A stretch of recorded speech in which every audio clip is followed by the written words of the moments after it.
What's up guys, it's Scoopman5000 and today we're going to be finishing off our Mortal Kombat themed weekend in prep for Mortal Kombat 11 Ultimate by taking a look at the more premium side of MK collecting, that is the Storm Collectibles 2020 Event Exclusive Raiden and Scorpion. And so the Raiden here is actually just a recolor of the original Raiden. This Scorpion is brand new sculpt. From what I could tell, it's actually based on the classic skin in Mortal Kombat 11. And anytime I brought up Storm Collectibles on this channel, you already know there's some of my favorite action figures ever, just some super high quality stuff, and you're going to pay the price for that. But at most points, I do think it is worth it. And a great part of Storm Collectibles is the boxes themselves. You get some really nice artwork and some big windows. They do have kind of the plastic wrapping over the figures, so it's a bit ugly mint on card, but these boxes themselves are really nice. You see you even get a little exclusive sticker up top. On the left side, you're getting some product shots, and on the right, you're getting some character renders. And here you can see on the back, you get a nice wide shot of the character, as well as some accessory shots. It's worth noting on Raiden, the box is the exact same as the blue version, but of course we have the red Player 2 version in this case. But with that, we're going to waste no time on packaging,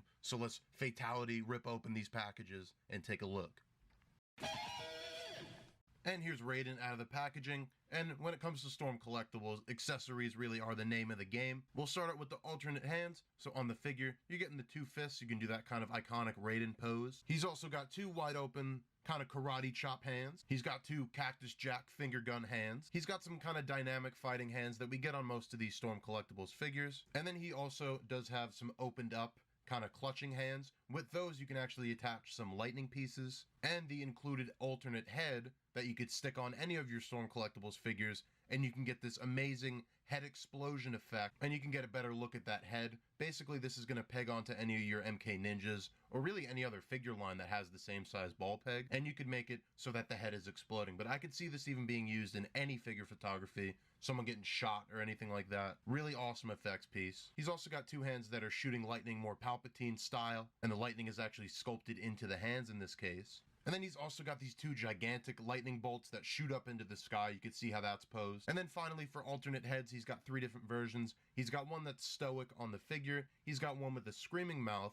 And then my favorite is the gritted teeth. So overall, just a plethora of accessories on Raiden. And when you take all that, and then you combine it with the actual figure himself, and the posability that we're going to get into in just a little bit, and you really do have an amazing premium package from Storm. Now, if you already have the base version of Raiden, then this is going to be the exact same figure, except his main robe in the middle here is red instead of blue. So this is kind of a Player 2 Raiden. I think it's kind of cool because it's Dark Raiden before Dark Raiden was even a thing, if you kind of think of it that way. For me, I've kind of limited my Storm buying to the exclusive versions of the characters. So I didn't pick up the original Raiden. For my MK3 Scorpion, I have the bloody version. I picked up the bloody Motaro. And that's how I'm going to be limiting buying every single Storm Collectibles Mortal Kombat, because if I tried to do that, I'd definitely go broke. But I'm going to try to get exclusives only. That's what leads me to this red version of Raiden. And I was actually at New York Comic Con the year that they actually revealed this Raiden. I think it was the last New York Comic Con. And I remember seeing the blue version in the display case and being so impressed with the look of it. I think what Storm does with this Mortal Kombat line especially is that they take these classic simple designs, they add just enough detail where it kind of crosses the line between stylized and realistic, and you get a really great, aesthetically pleasing looking figure that also can pose alongside the best of them. I didn't mention it before, the hat is removable. You can see it has a bit of a wash over it. You can see that separate. The way you attach it is just the chin strap and then the head up top. I guess that uses less plastic than molding the hat on three separate alternate heads. And the face sculpt really exemplifies what I'm talking about, where they cross the line between stylization and realistic. I always really like how the faces look on these Mortal Kombat Storm figures. And with what little paint there is, and how expensive the figure is, you already know that the paint is super clean on the eyes, and the eyebrows, the whole face, everything like that. And then the rest of them is classic Raiden, very simple stuff. You got the red robe that goes over the top here, or a gi, or whatever you'd want to call it. And obviously the blue is going to be the more iconic look for Raiden. This is kind of a deep cut, I guess you could say. It's that Player 2 kind of variation. But even in red, this figure still does look great. The colors on these Storm Collectibles figures, always out of this world. This is a soft rubber piece. I actually can't tell if the black outline is dual molded or painted, but whatever they did here is spot on. There's just enough little cloth detail, so it doesn't look flat, but it does have a really nice, vibrant color. Now, for the rest of his suit, it's done in this bright white. It's kind of going to be hard to see in my background here. It does look like there's a little bit of a shading to it. It's very light. It almost just makes it look like it's dirty white, but you can definitely see like in the leg right here, maybe a little bit in the shoulder, and the boots as well. There's definitely like a shading to it, but overall some really nice sculpt on here. He's got these little emblems on his shoulder, some really clean gold paint in there. Alright, so I was just posing the figure around for the review. I actually hit the belt here on the side, and you can see it completely snapped the rubber piece on the belt. So right here you can see that, and also right here you can see the snap. This is the piece that has like a mushroom peg that snaps into the belt.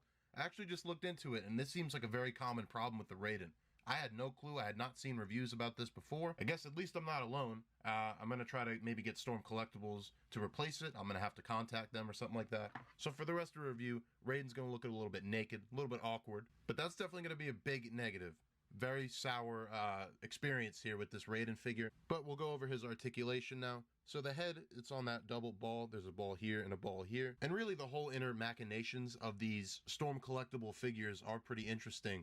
The torsos are usually pretty hollow, and there's all sorts of ball joints and pegs and things like that inside. So there's even movement at the neck. We'll try to get him to move back as far as possible. It looks like about that much. And down, he can completely bury his chin into his robe here. And then with that, he does also get a decent amount of tilt. You could hear it kind of cracking. The torso is going to range back that much. It's going to crunch forward that much. And then you're going to get all sorts of tilt. I don't know how the belt works with the tilt because mine just broke. With the arms, you get some pretty insane butterfly joints. You can see all that range of motion there. And then the shoulders do get hinge and swivel. You can see it moves up way past 90 degrees. And combined with the butterfly, you can even kind of get it to go down a bit. There is a bicep cut, but it's really not great because of the sculpt. The double jointed elbow goes about that much. Again, it's kind of a baggy sculpt here. And then some ball joints that are similar to McFarlane's at the wrist. There's a ball at the waist. You can see it rotating like that. The leg joints here even are pretty similar to McFarlane. You see he gets a full split. He's going to kick back all the way, and he's going to kick forward pretty good as well. Double jointed knee, very good for the baggy pants. He's got a ball joint with all sorts of pivot at the foot, and he also does get a toe hinge. And overall, that's going to do it for Raiden. So now we're going to go ahead and do some comparison. And obviously, we're going to start that off with the two most recent Raidens, the ones we just looked at, the bloody version, and then also the 2-pack version from McFarlane Toys. You can see the heights here are completely off. Now, both of these are 7-inch scale lines, but I have noticed that the Storm Collectibles figures generally tend to be a bit shorter, but also in terms of what they're referencing Mortal Kombat's original design here with kind of this shorter, stockier guy in the mocap suit playing Raiden, compared to the more recent design where Raiden's much more ethereal, much more elder. He's obviously a 3D model, and he's typically taller than the rest of the Mortal Kombat characters in the new game, or at least in MK11. So the heights here, I don't expect them to perfectly match up. This looks about right to me. And then you can see him with some more McFarlanes. You got Scorpion, and you got Sub-Zero. These are also the variant versions that we just took a look at. And you can see how these line up just a bit closer because that McFarlane Raiden is a very tall figure. And then for another Storm comparison, you can see the UMK3 exclusive versions of Scorpion and Sub-Zero as well. And you can see what I was saying, how all these are about the same height, but even Raiden is a little bit shorter if you took off his hat. That's just how the scale was in the original game. So I'm definitely a little bit sour about the belt, but at least that's a known issue and not just like a freak accident that happened. So hopefully if I do contact Storm, they're going to be able to send me a replacement. But at least we did him first. Hopefully there's all but positive. In the next one, let's take a look at the event exclusive Scorpion. And here's Scorpion out of the packaging, and like with Raiden, a whole ton of accessories here and some really fun stuff. So we'll start out with the alternate hands. You're getting fisted hands on the figure. You get a pair of dynamic fighting hands. You get a pair of wide open clutching hands. And then you also get a pair of gripping hands. Now with the gripping hands, what you can do is you could take this real metal chain with the spear at the end of it. You could wrap it around his hands. You could have him holding it in a pretty cool position. And then the rest of these accessories are all themed around his kind of Hellfire demon persona. So with that, you can swap his head out. You can give him this very Ghost Rider looking flaming skull head. The fire on top is actually removable. He's also got the flaming uppercut effect piece. Really cool stuff. Something like you'd get in like a Figure Arts maybe. He's also got these two flaming effects that go around his forearm. And then finally, what I think is the coolest stuff is these freestanding flame effect circular pieces. The idea being you just place them around Scorpion while he's posed up, and it looks like he's coming from the depths of hell. So really cool stuff. There's actually an intro in MK11 that pretty much is exactly that. So you could recreate that essentially with this figure. Really cool. And like I said, I'm almost positive that this design is specifically the classic costume from Mortal Kombat 11. You could definitely tell it in the mask and then just certain details on the suit. Now for me, the Scorpion that I had for the longest time, my first MK figure from Storm Collectibles is this UMK3 version. But when it comes to the design of Scorpion, I always lean more towards the original MK1 design rather than the MK3 version. Now, if you've been into this line, or even if you're just passing by, you know that these figures can get expensive, and the original Scorpion and Sub-Zero with this kind of design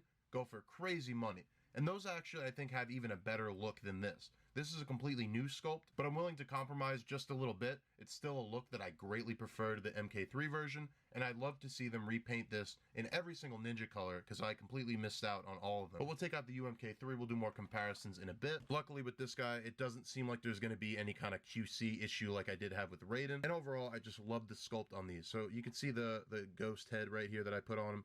It's got the articulated jaw, which is really something I didn't expect. And then I'll show you the removable fire on top. So if you prefer that look, that's also pretty cool. But you can see there's some intricate sculpt here. You got several layers of clothes underneath here, the black robe, and then the kind of yellow padding, classic kind of webbed pattern over here. The belt luckily has no kind of pegs or anything like that. It's just sculpted over. And then for the arms, like I said before, it's kind of a mix between simplistic and stylized. So there's just a little bit of definition, a little bit of veins going on here. All the proportions, the musculature, stuff looks really great, but it still captures like the simplicity of the original MK designs. It kind of respects those original designs, but adds just enough realistic detail to make these really over-the-top, high-value figure. It's a shame to get issues like I had on Raiden, but I'm getting up there in terms of my Storm Collectibles count. This will be my 4th MK figure, and I also have 4 Injustice figures. The Raiden's the only one I had an issue with, and I'm still going to stick by and say that for the most part, these are so much worth your money. They're expensive, but I do think they're worth it. So going over his articulation, the head's kind of got a similar system, a ball here and a ball here, and the neck does move as well. The head kind of goes completely back. It almost looks stupid how far back the head goes. Forward's going to be the same thing. So really just incredible range of motion on these guys. Storm Collectibles really are like a figure photographer's dream. I'm not even that talented at it, but you could go on Instagram, you can go look up anything involved with these figures and a good photographer, you're going to get some crazy stuff. The torso, again, it's like hollow in the middle. There's just like a main piece here and then a whole bunch of joints coming out of that. So you got all kinds of tilt going on. He leans back not so far and then forward a little bit. He's got the butterfly shoulder going all the way, and you can see the hinge goes all the way up. The swivel's there. The bicep cut is a little bit better than Raiden's.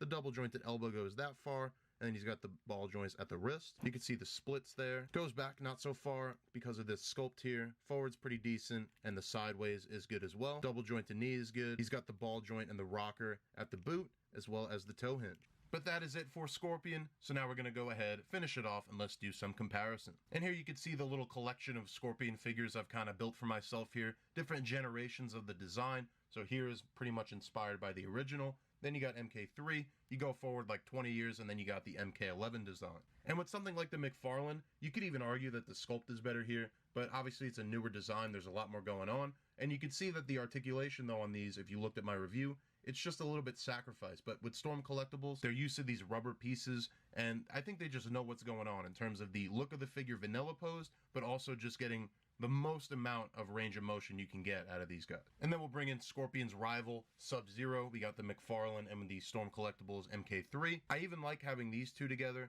because it differentiates Scorpion and Sub-Zero a little bit more. Obviously that doesn't make a whole lot of sense because this Scorpion is definitely the one that goes with that Sub-Zero, but now it's just a little bit more options I guess I have. And then I'll bring in my now beltless Storm Raiden along with the McFarlane Raiden. And overall that's going to do it for Scorpion and Raiden. And overall, I mean, some great figures here. It's just a shame what happened with Raiden and the breaking belt. These figures obviously show that the people designing them have a lot of care and a lot of respect for the figures, so it doesn't make a whole lot of sense to me how something like that, it really seems like an oversight, like something that would have been fixable. But like I said, I'm going to contact Storm, hopefully get a replacement belt, and hopefully not break that one. But the Scorpion really is like a perfect figure, and the rest of my Storm figures are too. So I'm a little bit torn because I am someone that's really just been parading Storm's quality and how much I love these figures, and then I go ahead and have this big issue with the belt on Raiden. So I guess use this review, decide what you want to do. Do you want to spend your money on the Raiden? Because I would even say maybe do it, but just don't touch the belt at all. As for the Scorpion, I definitely recommend him. I think he's going to be the start of a whole new wave of figures based on this mold, and we're going to get reissues of all the classic ninjas, and I'm all down for that. But I guess let me know what you think of these figures. Are you just going to stick with your $20 McFarlanes, or do you think it's worth the 3 to 4 times price hike to get these high quality Storm collectible figures? I'm going to be posting some figure photography of these guys, and you can see more of that on Instagram. MK Ultimate comes out tomorrow, so go ahead and play that. Get Rambo and Mileena and Rain already. And until next time, I'll see you guys in the next action figure review.